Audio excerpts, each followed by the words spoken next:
90 సంవత్సరాల వయసు వచ్చేసినాయి. ఎవరికి? బిల్లీ గ్రామ్ గారికి 90 సంవత్సరాల వయసు వచ్చినప్పుడు ఒక మీటింగ్కి వారిని ఆహ్వానించారు. అలా మీటింగ్కి ఆహ్వానించినప్పుడు బిల్లీ గ్రామ్ ఆ మీటింగ్కి వెళ్ళాడు. వెళ్ళినప్పుడు ఈ చక్కని విషయాన్ని చెప్పాడు. ఏమిటో తెలుసా? ఐన్స్టీన్ మహా గొప్ప జ్ఞాని, గొప్ప తత్వవేత్త, ట్రైన్లో ప్రయాణం చేస్తూ ఉన్నాడు. టికెట్ చెక్ చేసేటటువంటి టీటీ వచ్చాడు. టికెట్ అని చెప్పి అంటూ ఉంటే ఐన్స్టీన్ టికెట్ వెతుకుతూ ఉన్నాడు. పాకెట్స్లో టికెట్ కనిపించట్లా.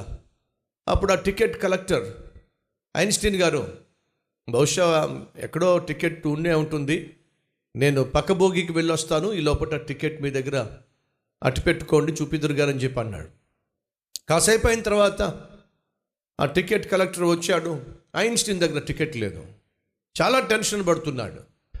అతనికి అర్థమైంది ఐన్స్టీన్ గారి దగ్గర టికెట్ ఎక్కడో మిస్ అయినట్టుందని చెప్పి. సరే మీరేం వర్రీ కాకండి, టికెట్ లేకపోయినా పర్వాలేదు, మిమ్మల్ని ఏమి జరిమానా ఏమీ విధించను, రిలాక్స్ అవ్వండి అని చెప్పేసి మరలా వేరే బోగికి వెళ్ళిపోయాడు. గంట అయిన తర్వాత మరలా వస్తే ఈ ఐన్స్టీన్ తన సూట్ కేసు అంతా తెరిచాడు. జుట్టు పీక్కుంటున్నాడు, పాకెట్లన్నీ ఎత్తుక్కుంటున్నాడు, చెమటలు పట్టేసినాయి, టెన్షన్ పడిపోతున్నాడు. అప్పుడు ఆ టికెట్ కలెక్టర్ అంటున్నాడు, ఐన్స్టీన్ గారు, మీరు ఐన్స్టీన్ అని మాకు తెలుసు, నాకు తెలుసు, ఈ చుట్టూ ఉన్న వాళ్ళందరికీ తెలుసు మీరు ఐన్స్టీన్ అని. తప్పనిసరిగా టికెట్ కొనే ఉంటారు, అది పోయి ఉంటుంది, వరీ కాకండి, టెన్షన్ పడకండి. ఏంటి ఆ చెమటలు ఏంటి? అప్పుడు ఐన్స్టీన్ అంటున్నాడట, టెన్షను నీకు టికెట్ చూపించాలని కాదయ్యా, ఆ టికెట్ మీద ఉంది నేను ఎక్కడికి వెళ్తున్నానో. ఇప్పుడు ఆ టికెట్ నాకు కనిపించకపోతే నేను ఎక్కడికి వెళ్తానో నాకే తెలియదు. ఐన్స్టీన్ ప్రయాణం చేస్తున్నాడు, వెళ్తున్నాడు. విచారం ఏమిటంటే ఎక్కడికి వెళ్తున్నాడు ఐన్స్టీన్కి తెలియదు.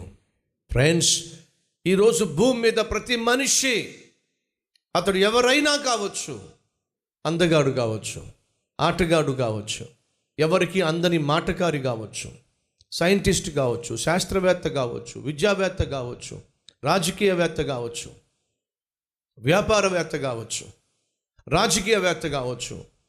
ఈరోజు అందరూ కూడా వెళ్తున్నాం. జీవితం అనేది ఒక ప్రయాణం, అందరం ప్రయాణం చేస్తున్నాం. కానీ విచారం ఏమిటంటే ఎంతమందికి తెలుసు వాళ్ళు ఎక్కడికి వెళ్తున్నారో? ఎవరైనా చనిపోయినప్పుడు సాధారణంగానే మాట ఏమిటంటే, మీకు తెలుసా అండి పలానా ఆయన పోయాడట. ఎక్కడికి పోయాడో? ఆయన లేడండి, వెళ్ళిపోయాడు. ఎక్కడికి వెళ్ళిపోయాడు? ఈరోజు ఈ మాటలు వింటున్న సహోదరి సహోదరుడా, ప్రశ్నిస్తున్నా. ఈరోజు ఇక్కడ ఉన్నావు, ఈ వాక్యం వింటున్నావు. నీ వయసు 10, 20, 30, 40, 50, 60, 70 కావచ్చు. ఒక్కసారి నీ వయసుకు, ఈరోజు నువ్వు కలిగి ఉన్న వయసుకు 100 సంవత్సరాలు కలుపు. 20 years వయసు నీది ఈరోజు అయితే 100 సంవత్సరాలు కలిపితే 120 సంవత్సరాలు ఈ భూమి మీద ఉంటావా?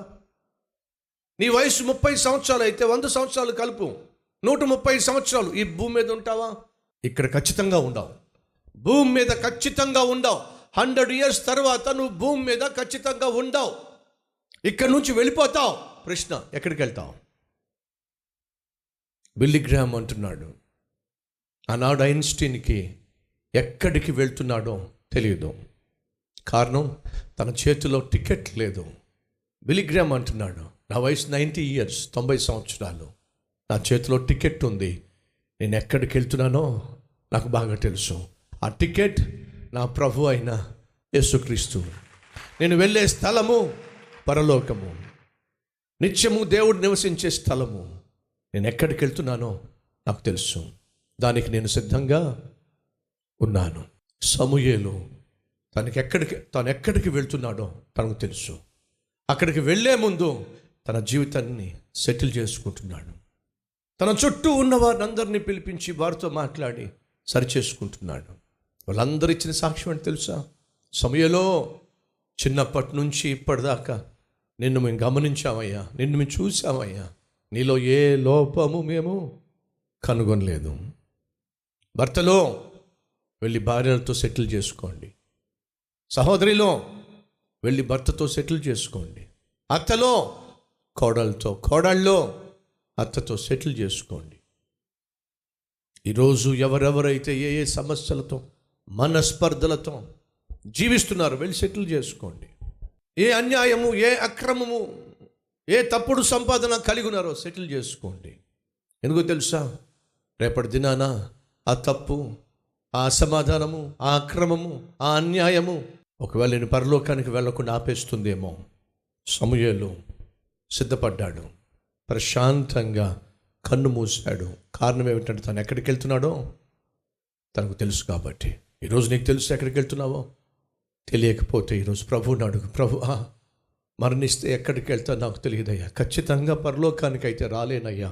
ఎందుకని? నా జీవితం సరైంది కాదు, నా హృదయం సరైంది కాదు, నా ఆత్మీయత సరైంది కాదు, నేను చేసే పని సరైంది కాదు, నేను చేసే ఉద్యోగం సరైంది కాదు, నేను ఏర్పరచుకుంటున్న పరిచయాలు సరైనవి కాదు, నేను కలిగి ఉన్న బంధాలు సరైనవి కాదు. నన్ను క్షమించు నాయన. నేను వెళ్ళే స్థలం ఏమిటో నాకు తెలుసు, అదే నా ప్రభువైన యేసుక్రీస్తు నివసించే స్థలం. ప్రశాంతంగా బిల్లీ గ్రామ్ ఈ లోకయాత్ర ముగించాడండి. అట్టి కృప నీకు కావాలని కోరుకుంటున్నావా? అవునన్నట్లయితే నాతో పాటు కలిసి ప్రార్థన చేస్తావా?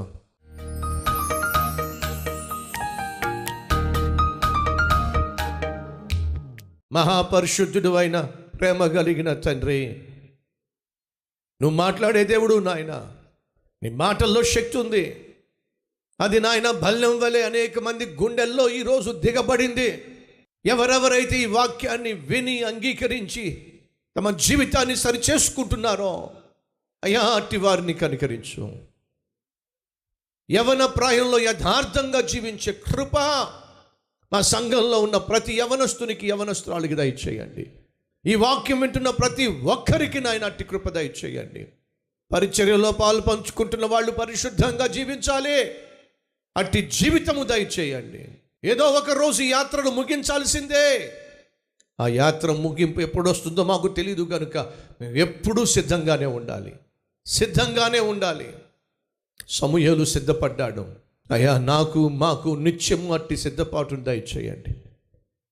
బిల్లీ గ్రామ్ వలే నేను ఎక్కడికి వెళ్తున్నాను నాకు తెలుసు. ఆయన పరలోకానికి మేము వెళ్తాము అని ప్రతి ఒక్కరికి అట్టి నమ్మకాన్ని దయచేయండి. మాకు నాయన అట్టి భాగ్యము దయచేయమని యేసునామం పేరట వేడుకుంటున్నాం తండ్రి. ఆమేన్.